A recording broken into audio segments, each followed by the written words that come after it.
nahihirapan umihi. Dahil hindi ako yun. Okay, salamat.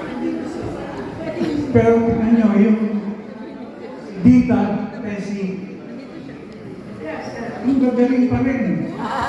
Hindi ko kayang gawin yung pagsayaw nila, yung paikot-ikot. Hindi ko na kayang gawin. Siguro, dahil sa kanilang outlook, sa kanilang gusto nilang gawin sa ganitong mga okasyon. Sila yung nabubuhayan ng loob, sila yung nag-i-enjoy. Kaya nga, makita natin yung ngiti sa kanilang mukha. Sila yung masaya-masaya.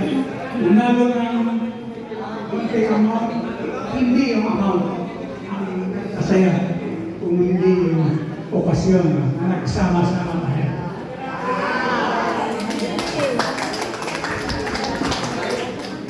Tayong lahat,